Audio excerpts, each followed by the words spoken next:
মোবাইলের লক খোলা সহ বিভিন্ন ধরনের সমস্যা সমাধানে ভোগান্তি পোহাচ্ছেন গ্রাহক, টেকনিশিয়ান ও আমদানিকারকরা।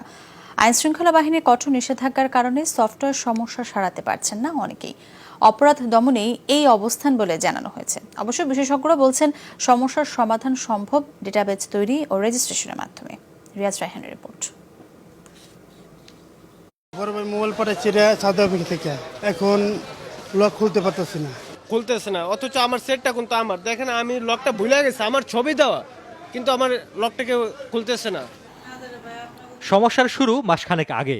মোবাইল ফোনে অপরাধকারী একটি চক্রকে আটক করে সিআইডি। তাদের তথ্যে অভিযান চালিয়ে আটক করা হয় কয়েকজন টেকনিশিয়ানকে। আইএমএ পরিবর্তন করে ডিজিটাল সিকিউরিটি অ্যাক্টের ধারা যে আছে 18 বা 22, এগুলোতে কিন্তু শাস্তিযোগ্য অপরাধ। ঘটনার পর মোবাইল ফোনের লক খোলা সহ বিভিন্ন সমস্যার সমাধানে ব্যবহার হওয়া সফটওয়্যার নিষিদ্ধ করে আইনশৃঙ্খলা বাহিনী। তাই প্রতিদিনই ভুক্তভোগীরা টেকনিশিয়ানদের কাছ থেকে ফিরছেন সমাধানহীন।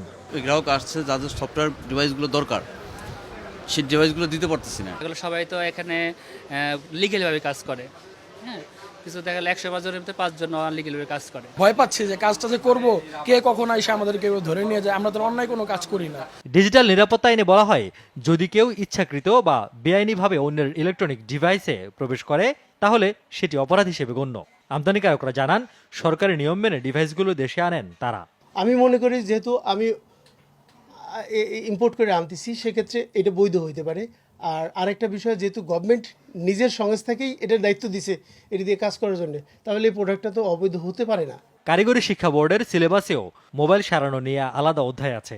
তবে আইনশৃঙ্খলা বাহিনীর কর্মকর্তারা বলছেন, মোবাইল কেন্দ্রিক অপরাধ গোড়া থেকে বন্ধ করার ব্যবস্থা নিতে হবে। সেক্ষেত্রে কার্যকর ডাটাবেস তৈরির তাগিদ বিশেষজ্ঞদের। একটা ম্যাক অ্যাড্রেস দিয়ে একাধিক ফোন কিউ রেজিস্ট্রেশন হয়, একটা আইএমইআই অ্যাড্রেস দিয়ে ডজনস অফ টেলিফোন নাম্বার চলতেছে।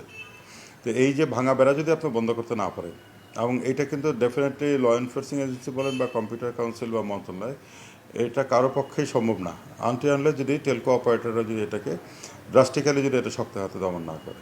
উন্নত রাষ্ট্রের মধ্যে এটার অপব্যবহার রোধে তারা আন্তর্জাতিক মানের ডাটাবেস, আইমি রেজিস্টার্ড ডাটাবেস তৈরি করে থাকে। তো সরকার যদি এই পন্থাটা খুব দ্রুত বা কার্যকরী ব্যবস্থা গ্রহণ করে, আমার মনে হয় যে কেউই এর অপব্যবহার করতে পারবে না। রেজিস্ট্রেশনের মাধ্যমে আমদানিকারক ও টেকনিশিয়ানদের এক ছাতার নিচে আনারও পরামর্শ দেন বিশেষজ্ঞরা। রিয়াজ রায়হান, যমুনা নিউজ, ঢাকা।